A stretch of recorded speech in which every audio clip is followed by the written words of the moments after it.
Welcome to Neon Cobra. Let's kick into it. All right, this is going to be week 4 of the Common Estimate browser. So we're going to hop right into the pricing calculator like before. And same as before, we're going to validate that we have our information logged in. And this week, we're actually going to build a really quick one. We're going to do just file storage, right?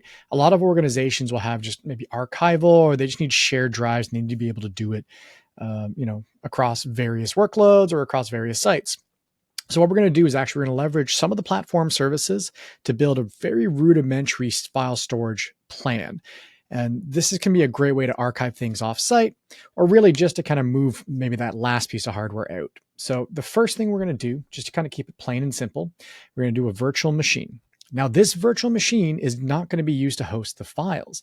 This is actually just going to be used for identity, right? We are going to use a small B series VM to create a virtual machine to host domain services. Now, we need domain services most times to maintain NTFS permissions or role-based access control. Now, you could also in this point use intra-domain services, but in this scenario, we're going to say there's an existing domain in play. We're not starting net new, and maybe we're just taking mass storage off of one site and just storing it centrally in the cloud. So with this, we're going to create, again, we'll rename this. We'll say Common Estimate Browser, and we'll say File Storage. So this is going to be our DC. We are going to set it again for Canada Central. And we're going to set just a simple B2S, right? A nice small system, nothing too crazy. It just needs to handle general authentication and nothing else. There's a very good chance that that is going to be maybe a secondary domain controller, and maybe it'll just kind of replicate some data up to the cloud, right? Got some options there. So we're going to set our currency down to Canadian, right? Just in this example, obviously set it to your regional currencies. And then we're going to lock in a 3-year discount for maximum savings. Now, as a reminder, we're not going to touch the licensing side because B series are very cost effective. We will throw a generic 128 gig SSD for the operating system so it can run and boot along fine. And for $58, we have a fully functioning DC. And this is where you're going to want to do your interconnects or your AD syncs and such to make sure it's synchronizing with your M365. You could load this on here if desired. Now, the next thing we're going to search for is Azure Files. Now, depending on when you may have used this in the past, you may have done storage accounts with a subsection of Azure Files. As of about a year ago, they removed it into its own icon. So you're going to want to search for Azure Files. Now, we are going to have some options in here for decisions. And usually you're going to start from the leftmost, right? Choose your region. You want to make sure it's aligned with your current data center. And then you're going to choose your media tier. Now, you have HDD, standard, or SSD premium. Now, the initial reaction might be HDDs. Those are slow spinning disks, but these are still very high performance and they're generally massive, massive SANs. So throughput and performance can still be very good. Now, the differences between that and the SSD has a much higher ceiling. So if you have very high intensive workloads or something that might be user interfacing, like say profiles, because profiles can be very, very fickle if they're not running on premium disks. But for your general day-to-day, we'll say, file level storage, maybe just like, large quantities, maybe 2-3 terabytes of data, but very infrequently accessed, you'll likely want to stay on the standard tier. Now, from there, you have the option for for redundancy options. I generally will keep it local, right? And then have my backups reflect the geo redundancy I wish, but this can be something you can decide at that time. Now, billing model. Now, we have a couple of options, and some of these are more recent than others. The provisioned V2 is a great way to start if you know and you don't want to, or you know exactly how much space you want to allocate. This allows you to come in and essentially say, look, give me, we'll say 2 terabytes, right? So 2000 gigs. We'll set our hours to 744. Now, the fun thing I like about this is you actually can change the throughput requirements as well. So most of the times we'll set recommended to, and it'll based on the amount of data, it'll increase your overall provisioned IO and throughput. The fun part about this is you can say have very, very small storage requirements, but then blow the IO through the roof if desired, right? If you're moving very large files, you can actually increase your provision throughput, right? So let's, 4 gig video files as an example. IO is not really a big deal for that, but the provision throughput would be as you're moving it. So you can kind of adjust these sliders based on the type of workloads. Now, some of the caveats about this is you're essentially provisioning that space and then you can kind of grow into it. Very similar to how the premium tier would allow you to do it, right? If you've ever dealt with FS Logic profile space, you may find that that was just kind of a natural way. You allocate like a terabyte and then you got to keep an eye on it to make sure it doesn't get maxed out. Now, the other option in the way Azure Files natively used to run is just pay as you go. Now, the pay as you go has 3 access tiers, right? Cool, hot, and transaction optimized, right? Now, there are separate videos on this. I'll provide some documentation, but generally, if they're going to be frequently accessed and used, you want to consider hot or transaction optimized, mostly because as you get into the cool tier, you start to get transaction fees around data retrieval. And if this is going to be a frequently used or a mapped drive, that can kind of sneak up on you, right? So what you'll probably want to do is start with the hot tier. And under your hot tier, you're going to notice the data retrieval is no longer a billable line item. You are still going to have transaction items and then other items that you have to fill out, which we'll get into in a moment. And then transaction optimize, again, removes an additional transaction in here and your data retrieval is still the same. So let's just say worst case scenario, we're going to look at transaction optimized. Now we have very similar huge storage access tiers, but in this case, they are not pre-provisioned models. This is an estimation. Azure Files is going to naturally grow as the data is put into it. So there really is no ceiling. Now your performance is going to grow as you put more data into that as well, but you have no control. So if you're in that scenario where you have 100 gigs, but you want it to perform like 100 terabytes, that might be a little excessive, but if you have something along those lines where you need to maybe tweak throughput or IO, you cannot do it in these pay-as-you-go models. Now, this generally needs to be set when you're creating the storage account. So in the event you need to change down the line, you'll have to create a second storage account, copy the data in, and then update some pointers and records. Now we'll have opportunities here to do use snapshot storage and soft delete storage, but I tend to leave those empty. And then I'll go along and start modifying separate backup line items, which I'll show you in a moment. Now, as far as the reservations have some limitations, but they generally come in 1 or 10 or 100 terabytes. So more often than not there. And usually it's around the premium file shares as well. Quite honestly, it doesn't make a lot of sense. Unless you're doing large data transactions and storage, you'll generally want to do the pay-as-you-go rates for this sort of item.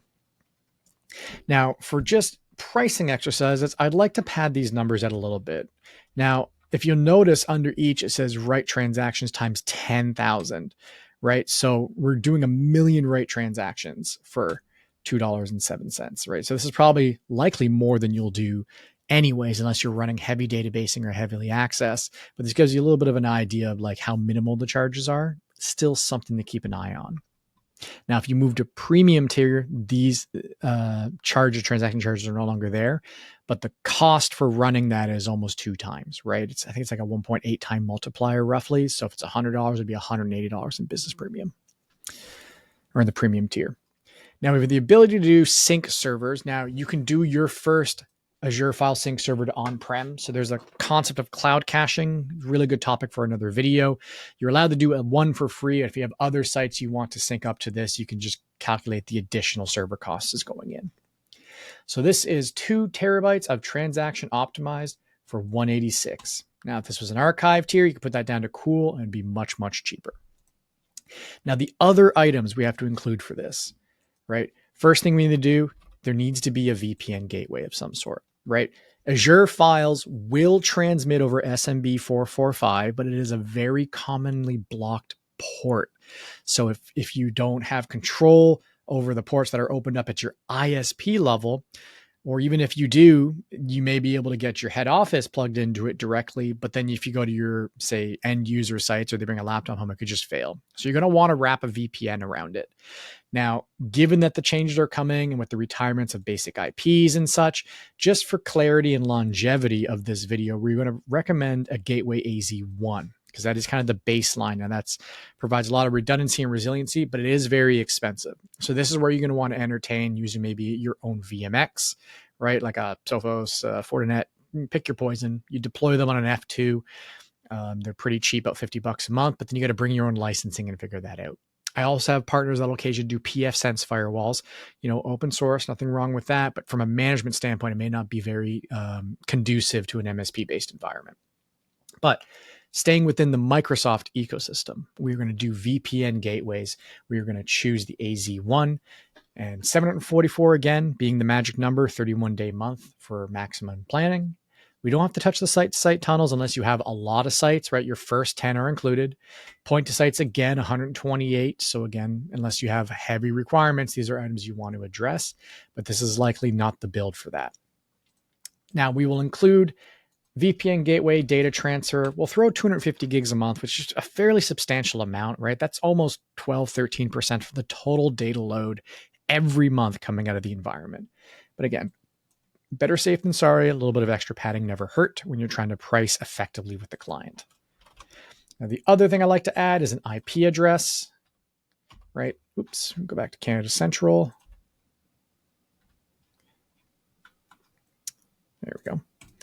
And I'll just add a standard IP address, and this will be locked in to the VPN gateway. That'll be your front door out. Now, the last item we'll include in this is backups. Right. So we're going to make sure we choose the type of Azure Files, right? Because it's not a server we're backing up. Now we are going to do a second backup line item for the DC because we do want to keep that online. Because if it does go down, things kind of stop working. So we'll say this is the Azure Files backup. We have one storage account. We set the data size. We set our retention policies like you always would. But you have to come down here, and this is where you choose your redundancy. So I tend to like to do zone redundant. For small deployments, it's a really good place to start. If you have the requirements for geo redundancy and your data centers allow for it, you can go up to that. But you'll notice the cost, in this case, 72 goes to 93. So it's about a 20% increase. But as more and more data starts to churn through there, that number almost kind of ramps up. So I like to do zone redundant. That prevents any sort of hardware failure and corruptions along those lines causing issues. You're really only susceptible to natural disasters at this point. And the last thing that often gets overlooked is this performance tier, right? You have to align with what you've got up here because the type of data and the type of storage capacity is being hosted on also factors into your costs. So 2 terabytes of backups for $72 a month. We'll clone this one out for the VM.